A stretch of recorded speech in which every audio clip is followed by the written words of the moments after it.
That's exciting. I'm hoping for something very substantial in the garden shaft. This is where the treasure hunt actually begins. Imagine an old wooden ladder and gold hidden inside it.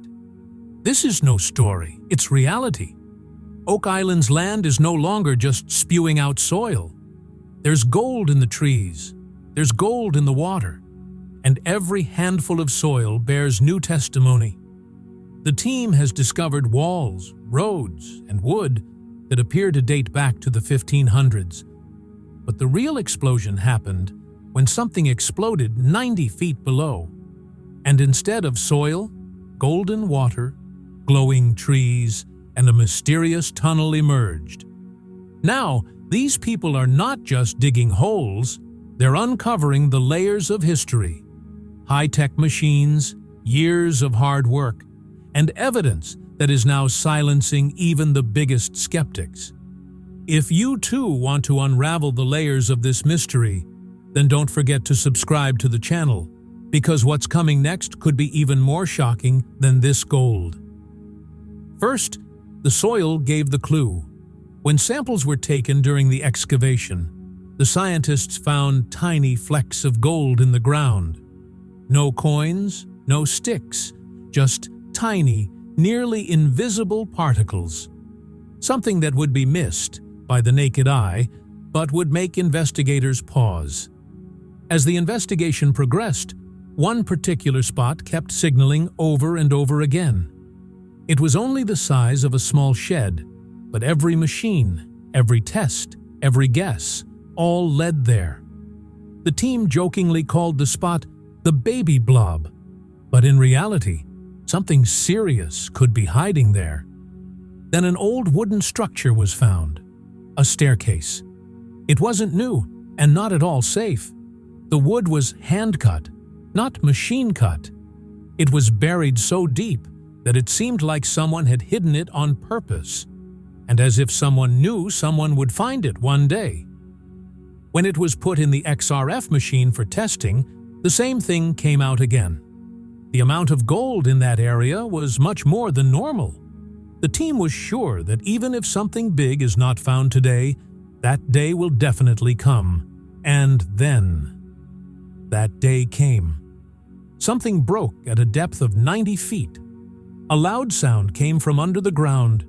The machines recorded an empty space where there should have been nothing. The team accelerated the digging. Iron rods were sent down.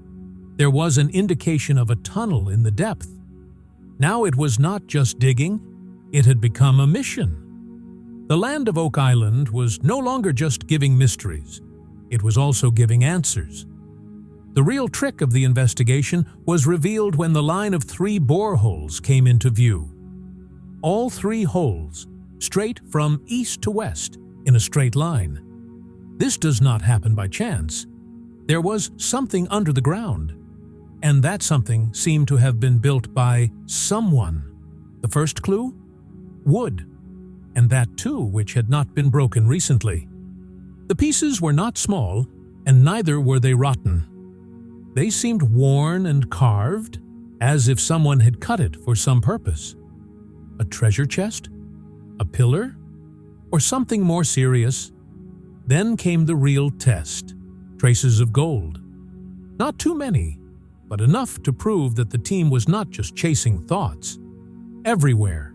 In the water, in the trees, and now in the tunnels too. The same faint golden presence. When Rick saw those figures on the scanner, his eyes stopped for a moment. For years, he was chasing only hopes. Now the hopes were pointing in some direction. Every mistake, every empty excavation now mattered. This time the treasure was not teasing them, it was telling them something. The team targeted the baby blob again. The machines started running again.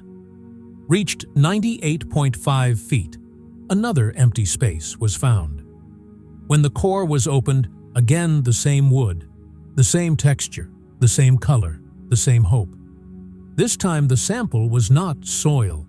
It was a sign that someone had left there centuries ago. Terry came closer, Charles bent. Everyone wanted to see him closer. Now there was no digging here. Now history was being read here. The true value of each test is evident when the lab report quietly repeats the same thing. This time, the machine was run again after the wood had been dried.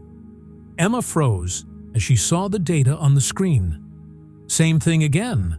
Small but clear signs of gold.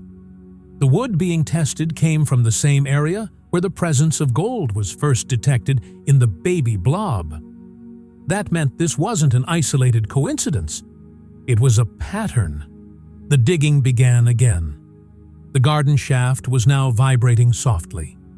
The team reached a quieter section at the bottom, where there was less activity but more hope. Brandon and Alex set up a new drill. This time, the digging wasn't straightforward.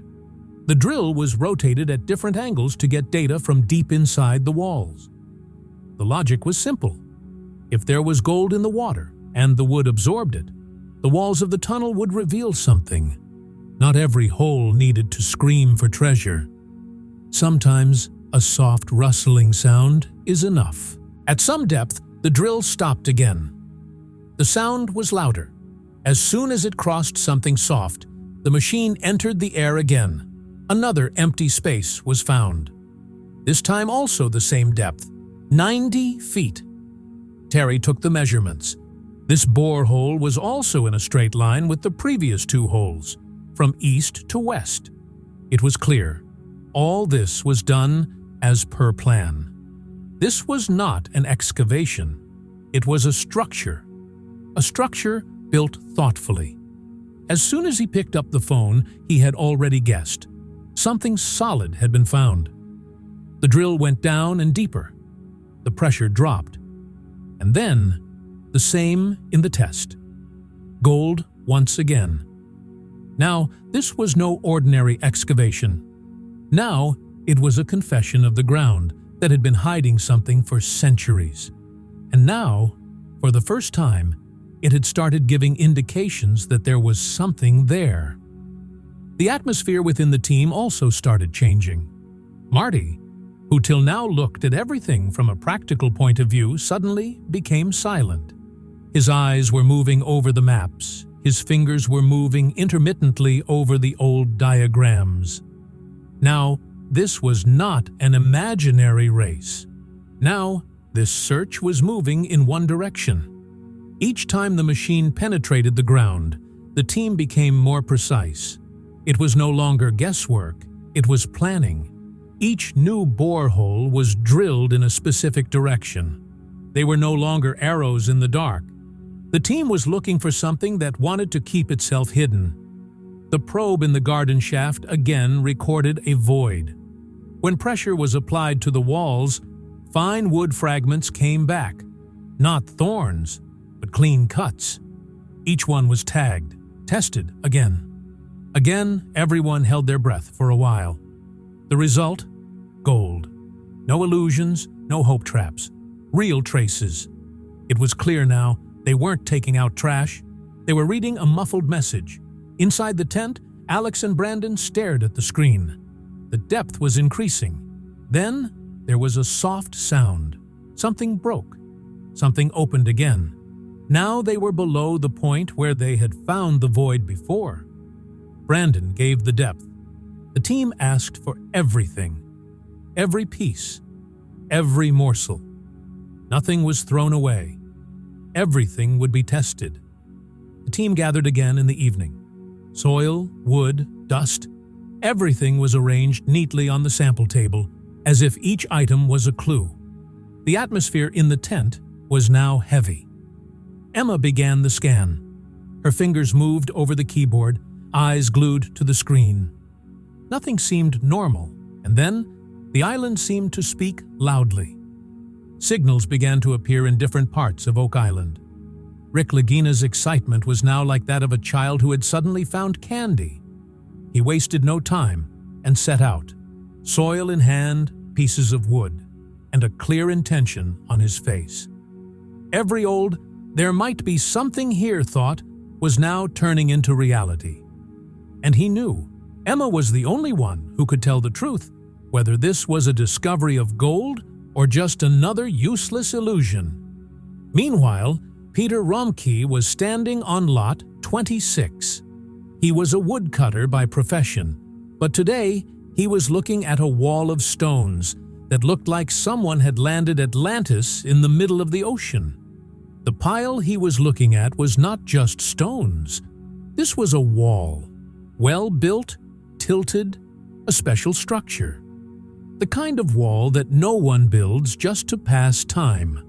Something like this is built when you are either hiding something or protecting something precious. Then came the most shocking revelation. Layers of small stones under the wall, the same technique that was used in the old castles of England and Scotland. Romke said that this was a castle base type structure. On Oak Island, a structure like the foundation of a castle, and a well was found nearby. But this was no ordinary well. Its structure was different. It was old. An expert even said that such wells were built in the 11th century. What do you mean? History was unfolding on its own. Sometimes the real clues are hidden in old records. The soil on the island was stirred up once again when Tom Nolan opened an old notebook belonging to his father, Fred Nolan, the man who had discovered ship parts, a stone cross, and even a hidden well in the marsh. What was special about this well? It wasn't open, but intentionally buried in the soil. Most wells on Oak Island are visible. This one was hidden. Someone wanted to keep it from the world. On the other side, the digging was picking up speed. On Lot 11, Reek and Alex were digging. "If luck favors, that will tell," Reek said. The drill was going down, and every inch was full of promise. Meanwhile, there was new activity in the money pit. Charles and Brandon were drilling a fresh core. The depth was just 11 feet, but the drill got stuck. It could be a rock or an old door. No one knew, but the atmosphere was heavy. Inside the tent, every breath counted. Back in the lab, Emma Culligan was back, the one with the gold detector. Reich had given her some old samples. The scanning began. "There's something here, and there's a pretty solid section in the middle," Emma said. The conclusion was clear. The wood lining the shaft had traces of gold in it. The question wasn't how it came about. It was, who did it?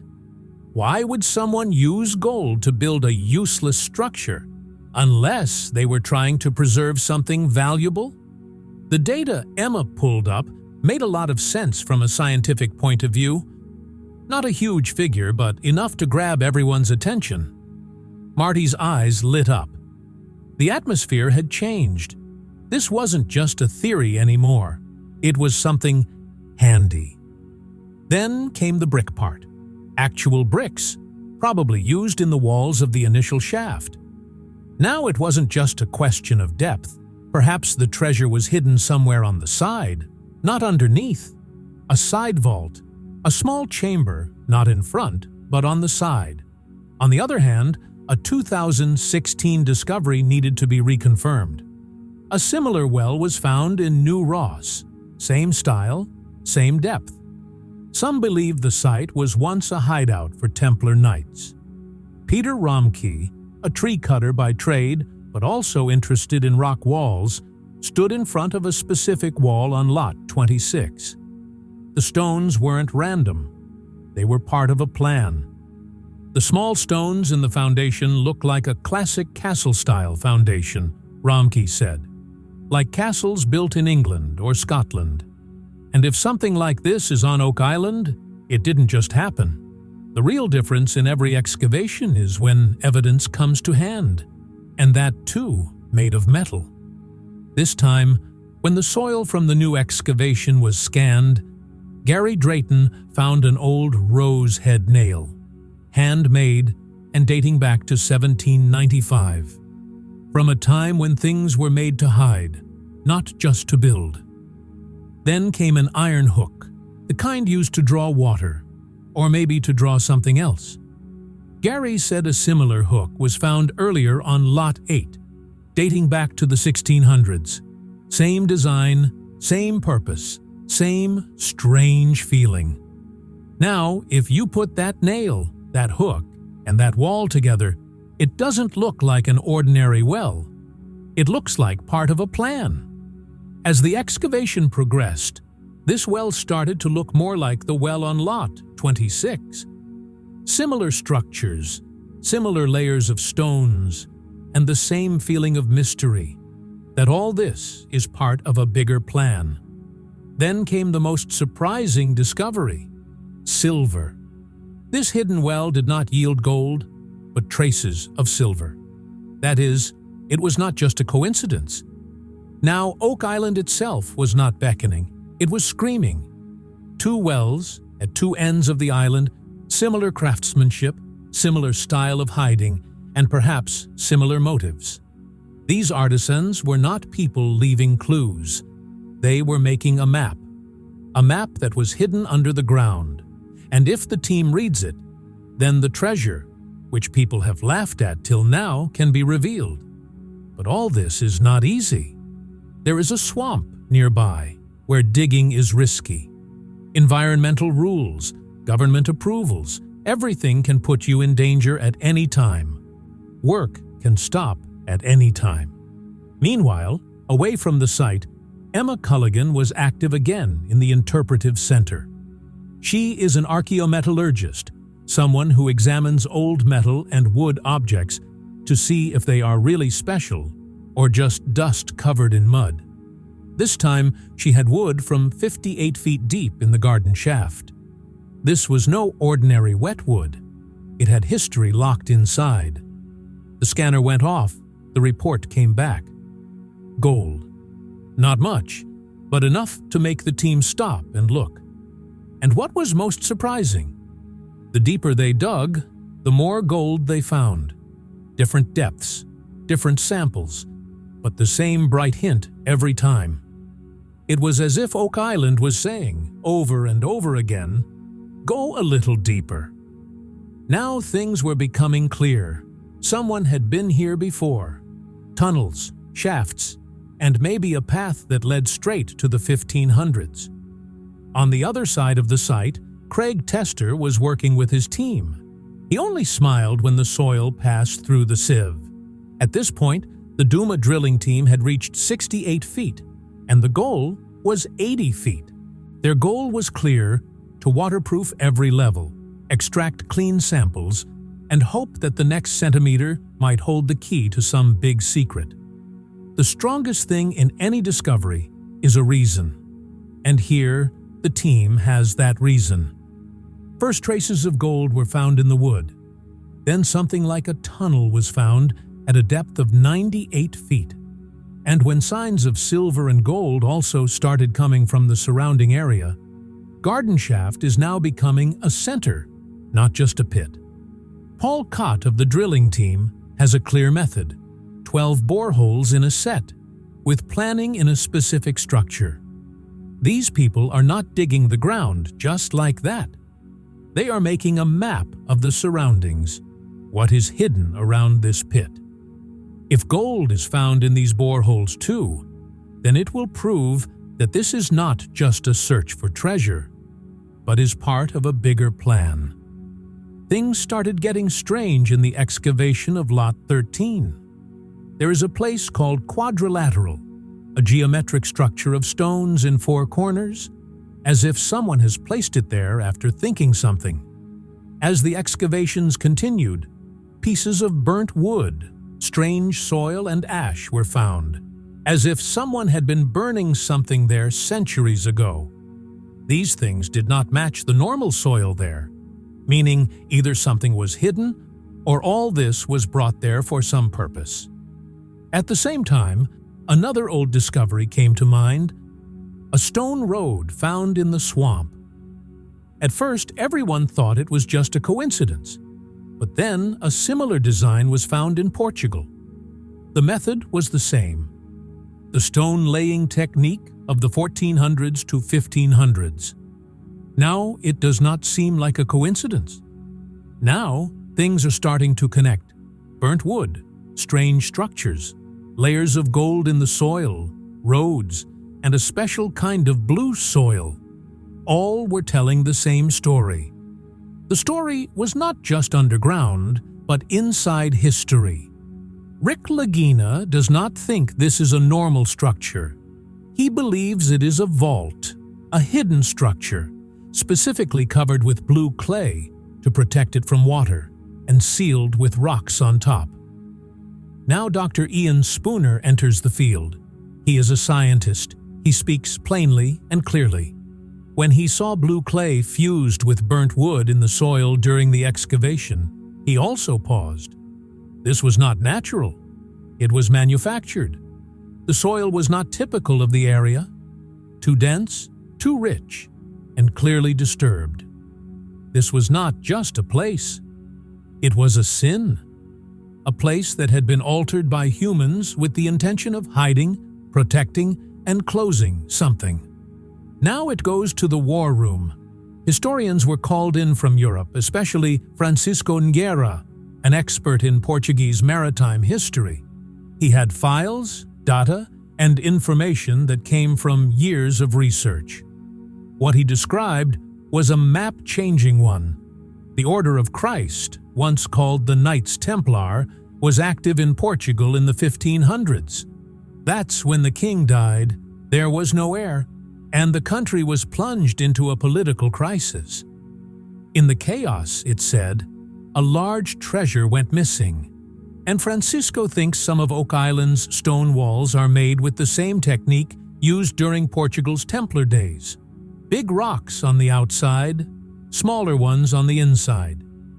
When the wall was discovered during the excavation, no one had any idea how far back the dates could go. Layers of stone, charred wood, and blue clay all indicated that the work was done for no ordinary purpose. Examining the samples revealed a time frame, 1464 to 1638, the same period when Portugal was struggling for power and the search for new worlds by sea. Rick had been to Portugal a while back. He had seen the roads, the stone walls, and a pattern was evident. If people of that time were losing power and land, it was also possible that they would choose remote locations, like Oak Island, to hide their wealth. Now, Lot 13 was back in the spotlight. The team began new drilling, and each time the machines reached the same blue clay and charred wood. And then another clue appeared, a stone wall, so neatly built that it was clear it hadn't just been put up for nothing. The archaeologist on site said such walls were often built to separate fields. But there was no sign of a field here. Here was a layer of protection. Rick believed this was no ordinary structure. It was a way to protect subterranean structures. Jack Bagley agreed, no one builds a double wall in the middle of a jungle for no reason. It takes time, tools, and a purpose. In the war room, the team pulled out maps again, looked at names and dates. The Inquisition was going on at that time. Religious groups were being targeted, property confiscated. Those who had gold had no choice but to hide it, especially if they were adept at sea routes. And groups like the Order of Christ had ships and a reason to. All the clues so far, tunnels, shafts, walls, roads, charred wood, and altered soil, said the same thing. Something had been buried here, on purpose, with a plan. And maybe it's still out there. The team wasn't about to stop. They had more samples, more excavations to go. Plans were being made to visit more sites in Europe. It wasn't just about Oak Island anymore. It was about connecting continents, centuries, and hidden mysteries. This time, they didn't have just stories or speculation. They had evidence, real, solid pieces that pointed to a bigger truth. And then came Emma Culligan, the one who first noticed that these logs didn't just show age, but also contained traces of gold. And that's when the story took a new turn. When the Oak Island project needed someone who could perform extremely detailed examinations of metal and wood surfaces, Emma Culligan came up. She lived nearby, had a knack for machines, and wasn't afraid to extract truth from old, dirty samples. In 2014, she began studying engineering and archaeology at a university in Newfoundland. Few people combine the two disciplines, and even fewer of those students could work so deeply in chemistry. A professor recognized Emma's talents and recruited her for a metal research project. It was during this project that Emma first worked with an electron microscope, a machine that can study the insides of metals like iron. And that's where her journey began. A few years later, her resume reached the Oak Island team. That's when everything changed. One day, a piece of wood found during an excavation was brought into the lab. It was a simple-looking piece, but when Emma scanned it, the machine showed something no one expected. Gold. No glitter, no chunks, but a microscopic amount, 0.11% gold. This amount may seem small to ordinary people, but to a scientist like Emma, it was enough to put the whole team on alert. Emma was initially skeptical. She double-checked, cross-checked 3 times, and then called the team immediately. Within 10 minutes, people were headed to the site. Gold doesn't just appear in wood. Some scientists believe that trees draw minerals from the ground, like natural filters. In some cases, gold has even been found in leaves. But this wasn't just any leaf.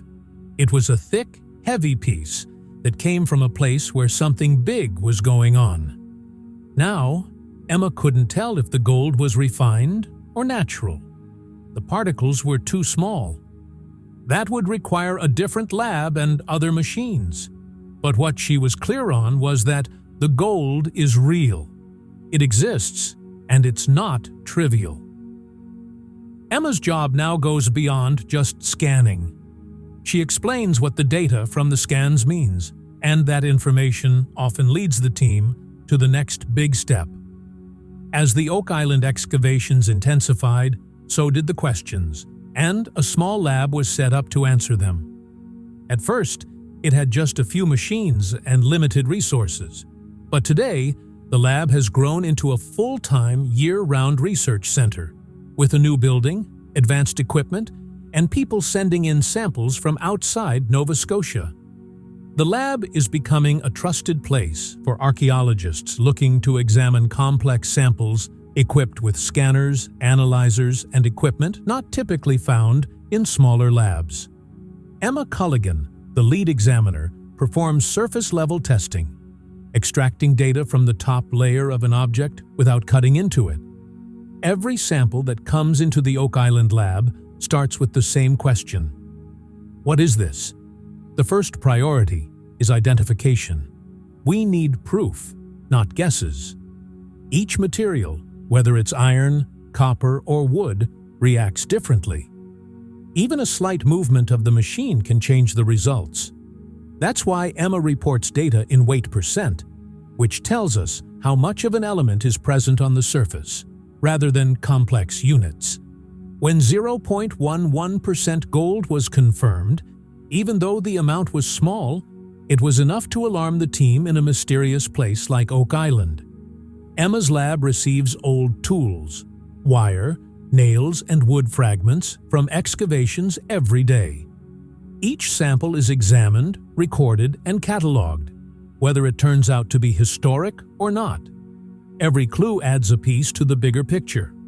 Now, the lab does not just testing, but also conservation, cleaning and preserving objects so that they remain testable for a long time.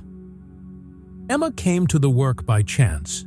She joined as part of a summer project, but now she's a key part of the research center. She's researched Portuguese nails that contain traces of gold. That experience makes her a perfect fit for the project. Accuracy is key in testing. One mistake can ruin a sample, and incorrect data can send the whole team in the wrong direction. Sometimes the simplest things can be big clues, like beeswax found on a piece of iron, indicating that the metal had been taken care of. Beeswax wasn't cheap in those days. Its presence is a telltale sign. Soil also tells a story. Pollen and soil tests can tell where trees were and where agriculture took place. The layers of clues can tell how land use changed. One big idea is to connect these tests to museums around the world. If data is shared, a broken piece in one place can be linked to the history of another. Not everything is treasure. Most things, like a nail, a lid, or a broken tool, are not historic. Yet everything is scanned, recorded. Even false leads are important because they create a baseline, making it easier to identify real old things. The lab runs around the clock. Sometimes data is uploaded from home. Scanning lasts all night. It's not about hours, it's about answers. Each machine has a role. One checks minerals, another looks for structures, a third looks inside. Together they work like pieces of a puzzle. One researcher scanned more than 200 coins, some with holes, some gold, some very old. Each one is scanned because each piece adds something to the story. Hundreds of objects are found each year. Some make it onto the camera, most don't. Some are tagged for later investigation. Others just wait in a drawer. Favorite place? The laboratory? Favorite thing? Maybe a rusted grill covered in wax, or a token with a hole in it, or just a common piece of iron that turns out to be something else from the inside. It doesn't have to be shiny. It has to be real.